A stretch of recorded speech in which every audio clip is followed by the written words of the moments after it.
Welcome to Money Matters. I'm Emily Johnson, Certified Financial Planner and Managing Director of Polaris Capital Advisors. We have a great show today. Soon we're going to be joined by Todd McGarity, Equity Portfolio Strategist, to discuss what he sees going on in the markets. But before we get to that, I'd like to give just a brief overview of where we are at this point in time. Right now, in the first week of April, we've seen a slight pullback in the equity markets. That's been going on for the past couple of weeks, actually. But we're still posting positive results for the markets, for the S&P and the Dow year to date. That's a positive. And as far as the pullback goes, some analysts feel that the market has just somewhat gotten ahead of itself and also ahead of the economy during the first few months of the year, which could be perceived to be negative, but it could also be that the economy just needs to catch up with the market, and the market's just beginning to slow so that it is giving the economy some time to catch back up. This is actually what we're going to dedicate our discussion in the second half of the show to as we speak with Todd.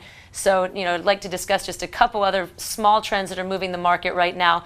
Slightly, we're starting to see the European debt issue, of course, rear its head again. Right now, the focus seems to be on Spain, though we really feel that the fact that the ECB, the IMF, and all the members of the EU in general have already shown their willingness to print money, we don't feel that that's going to be a market, something that we're going to need to be concerned about going forward, or at least in the near future anytime. On this issue. And also we're looking at key jobs number is going to be released tomorrow on Good Friday. This is significant, of course, because we've had very positive trends in the unemployment and job creation numbers. We'd like to see that trend continue, but it's also significant because we're headed into a long weekend. This data is being released on Good Friday, and that oftentimes can set traders and markets on edge, because when key data is being released and we then have several days for the markets to absorb that before reopening, it can definitely move markets. So those are some things that we're watching right now. Market-wise, we'll be joined in just a few moments by Todd McGarity, again the Equity Portfolio Strategist at Polaris, to discuss in greater detail this latest pullback in the market, his expectations for the second quarter. First, though, we're going to hear from David Kroll in the Mortgage Minute and spend a few minutes answering some very timely viewer questions. So please join with us. We'll be right back. This is Money Matters. Look forward to seeing you soon. Hello, this is David Kroll. I'm from Mortgage Network, and this is the Mortgage Minute. We've just all been through 4 years of a very deep recession, felt most acutely in the real estate sector, and all indicators are that our economy is now slowly but surely pulling out of that recession. The most important thing about hard times and about record-breaking events of all kinds is that as hard as they are, they also create opportunities. Real estate that was $100 5 years ago costs $60 today. The cost of money 5 years ago is 40% less today. And it means that that $60 property costs, in effect, $36. If not now, when? If you want to move to a smaller house, if you want to move to a bigger house, if you wish to make the retirement dream possible, make your decision now. This is the perfect time. This is the time when the change from recession to an expanding economy is most advantageous. Thank you.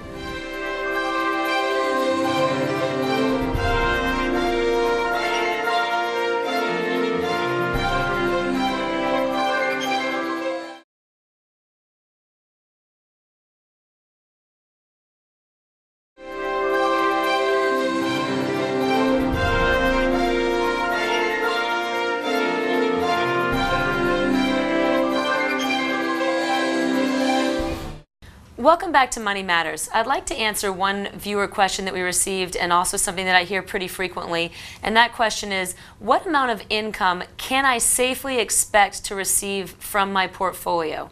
This is a question that we get a lot from folks that are either about to retire or in retirement, who are looking to live off of a portfolio and don't necessarily want to invade the principal in the portfolio. It's also a question that we get a reasonable amount when we're looking at settlements. If somebody is needing to live off of a certain amount of money and they're not going to be receiving additional income in the future, what can they safely expect to live off of from that portfolio? The number that I typically use right now for that is about 5%, and there's a lot of reasons for this that I won't get into. but it has to do with also dividend yields as well as interest rates, different types of interest rates, high yield interest rates, muni interest rates, etc. But 5% is the rate that I typically look at. Oftentimes are the best thing to do if you are looking to figure out what amount of income you can safely receive from a portfolio is to put together a range for yourself. You can use financial planning software. There's something called Monte Carlo analysis that you can use. It's somewhat overdone, but you can certainly do that. Just a really safe thing to do is to look at what a 3% yield would get you, what a 5% yield would get you, and what a 7% yield would get you. I think 7% is just assuming a little bit too much risk. It'd be wonderful if you could assume a 7% yield on an annual basis, but right now with interest rates the way they are, you really can't. 5% I think is a very reasonable number to look at without taking too little risk, because right now people are living longer. You have to consider that you're going to be living into your 90s, or into your hundreds, and so your money's going to have to last longer. Being very conservative and only assuming a 3% yield might actually not give you enough risk to allow you to grow your money, well into the future. So that's sort of my safe answer that I would use. One strategy that you might have when you're looking at this as well is to divide that portfolio into 3 pieces. A portion that you're going to use for your cash right now, a portion that you're going to use to create additional income to replace that cash that you're going to be depleting, and then a portion that's aimed totally at growth. And again, it's sort of a 3-pot approach. It's very simplistic, but it's one that I think can allow you to get to that 5% 5% income number while also allowing for additional total returns. So certainly something that we can discuss more on another show, but hopefully that somewhat answers that question. We'll be joined in just a moment by Todd McGarity. Please stick with us. We'll be right back. This is Money Matters.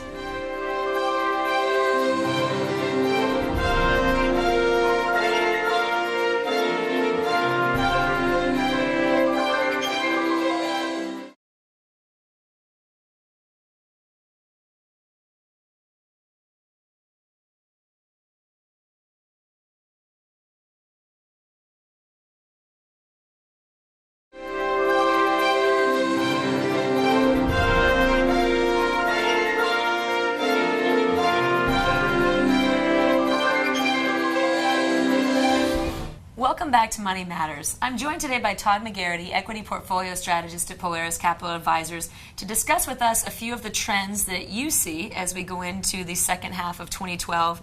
And one of the first trends that we're starting to see, of course, is this recent slowdown in the equity markets. And it's been going on for the last couple of weeks. Some people would actually assert that this fall-off is due not necessarily to the slowing in the economy, but the other side of that actually the economy now needs to catch up to the market. So this isn't necessarily a bad thing that we're seeing. Can you explain some of the dynamics of this to me and why you feel that way? Well, what I'd like to remind a lot of our viewers of is that the market usually is a forward-looking mechanism. Usually around 6 months or so, the market will try to predict, what's going on with the economy currently and what it foresees is going to happen. And is that true of both the bond markets and the equity markets? Especially the bond market. A lot of people look to the bond market versus the equity markets to try to get an idea of what the underlying currents are and how that's going to affect the economy overall. And a lot of times those underlying indicators are what we watch to really give us an idea of what's going to happen in the economy within the near term. So we don't need to be as concerned about the moment-to-moment gyrations in the market. We should really be more concerned about what we're seeing as far as the larger trends, the undercurrents and things like that. If you look at all the financial news networks and the CNBCs and things like that out there, you got to remember their job is to keep the market in an interesting place every day. The Action Channel. That's exactly Definitely. right. And a lot of that, what you'll see is a lot of differing opinions saying the same thing about what their belief is in the future, what their belief that the market is showing. And to tell you the truth, on a day-to-day, basis, the market really, there's not a whole lot that changes on a day-to-day basis. So a lot of their job is to make news on a daily basis.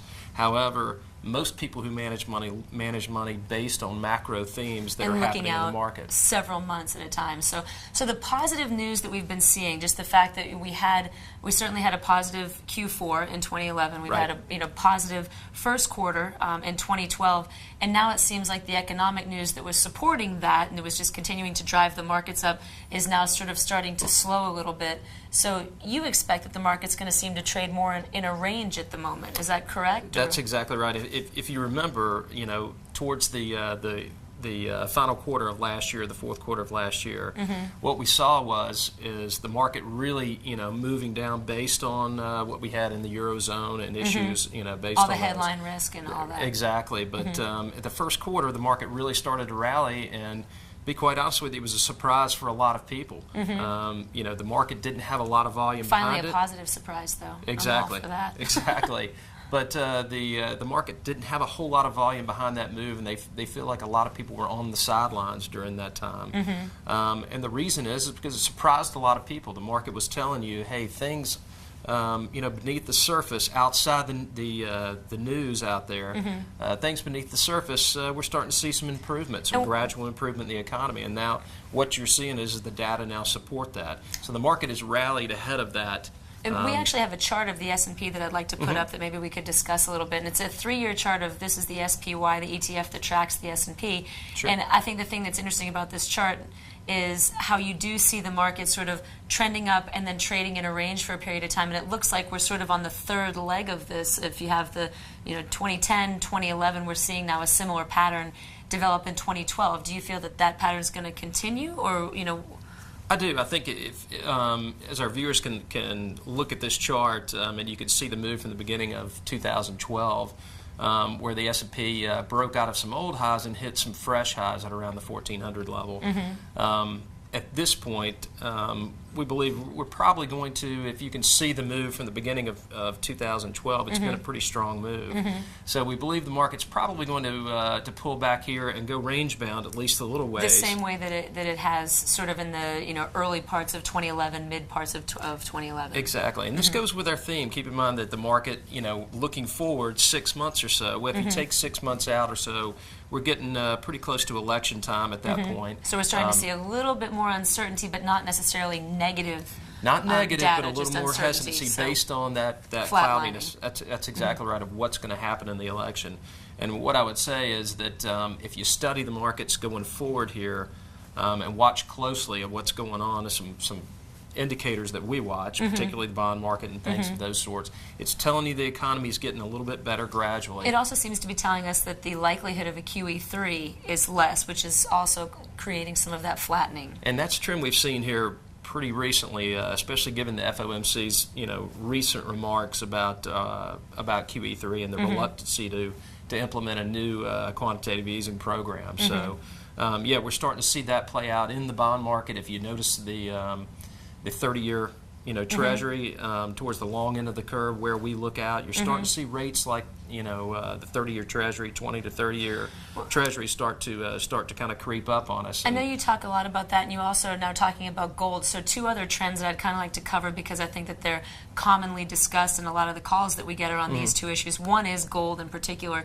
So if we could, I know we have a chart here of gold prices and just sort of the general softening in gold prices throughout 2012 as well. And I think we have two charts, one of the last year and then the other of just the last 3 months that's sort of showing that softening in gold and commodity prices in general. I mean, what do you attribute that? Well, one thing you've got to remember is especially on the gold commodity trade.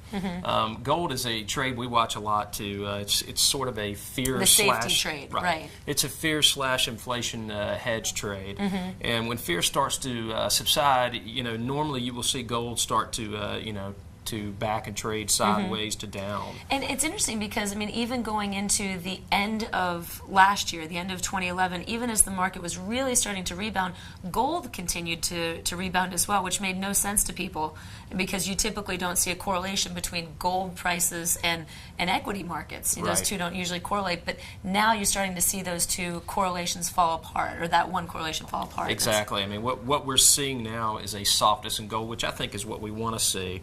We want to see some of that fear trade start to move, to move down dissipate. Or move away, and that's what we're seeing. Also in the measure of the VIX, which we've talked about as a fear indicator of volatility. We started to see that actually plunge here as of late. So between and yet that it still and gold, seems to rear its head every now and then. Whenever Europe, starts stirring, we see the VIX just you're seeing not daily, necessarily spike, right? but You're seeing daily bumps in it, but overall, the trend of the VIX this year has really been down. So that's one of the indicators we look at, along with gold being the fear trade. And then the other that I know you've talked about several times on this show and just in general is the long end of the Treasury curve. And I think we also have a chart of that. Here's the two charts, actually, one of the last year and one of the past 3 months, that's just showing the increase, gradual as it might be, in interest rates on the 30-year Treasury. Tell me a little bit about that and why it's important. Well, like we've talked about on the show before, this continues to be our biggest, theme going forward, and it has been here for a little while, is short the Treasury market. We just feel like from a risk-return standpoint, rates really couldn't go much lower than where they were on the low. We still believe that. We still feel like that gradually rates on the long end of the curve are going to start to move up, meaning Treasury prices moving inversely, obviously, to that. So we are short Treasuries via ETFs on the middle and the long end of the curve. So that's really what we see as a driving theme going forward for this year as the economy starts to gradually improve. So when you take all of those factors together, and I wish that there was some way that we could have all of our charts together here in some sort of a flip book, but so we're seeing the S&P start to perhaps not necessarily soften, but flatten out, looking ahead, a little bit more uncertainty. But really, I think the overall theme that you're saying is that you're still bullish, that you feel that the other undercurrents, the fact that gold is starting to soften, starting to decline somewhat, along with other commodities. I suppose we could discuss the dollar, et cetera, but the commodities are starting to decline, and also that interest rates are starting to move up on the long end of the curve. Those are both also forward-looking indicators and are very positive. They are. And we are, don't get me wrong, I am bullish. I'm not wildly bullish. Right. Well, certainly not after the run-up that exactly. Not wildly bullish, but you are seeing some underlying indicators that are starting to point in a positive direction. Again, the Treasury rates starting to creep up, gold prices, which are starting to move down, the VIX trade, which we've talked about as being a fear trade, is starting to move down also, market stabilizing. Talk of QE3, maybe not, maybe that QE3 is not needed to really push the economy. We're starting to see some trends of bottoming out in the housing market. While it's not, overly bullish, it is starting to go that way. And one thing I would tell some of our viewers that once these trends start to move up, they have a way of building on themselves. So I think that points to a very good year for the remainder of this year and possibly into next year. I'd love to hear that. Very, very quick question for you. We get calls pretty often from folks that are asking for, I have X dollars that I'd like to invest now, because they're seeing, positive trends in the market, et cetera. I, of course, always take the very conservative stance of what needs to be long-term funds. You need to consider what the total return is going to be over the long term. If somebody posed that question to you of, what would be something that you would invest in, and do you think that now is a good time to go ahead and allocate X dollars, whatever, to a short-term investment in the market? Do you think this is a good time for that, or would you say, wait? I think there are some themes that you can go with. I prefer not to go into an individual type name. Sorry, but I do on the think, spot. I do think You're welcome. that the financials still pose a really great risk-reward profile going forward. Based on our themes, and again, I know I keep jumping up and down on this, but I would point to the short Treasury theme. So those would probably be my two right now that I would focus on. I would obviously go in on an allocation type basis, right. Depending on the individual's risk tolerance. So even with the run-up, you still feel there's pockets? Absolutely, and I think you're starting to see the financials back and fill here a little bit. So I think selective investments in the financial stocks. And particularly short the Treasury trade, I think going forward is going to make a great year. Great. Well, we're going to have to cut you off there. Thank you very much for joining us. Sure. Hopefully you'll come back and join us again soon. We will be back in just a minute with parting shots. This is Money Matters. See you in just a minute.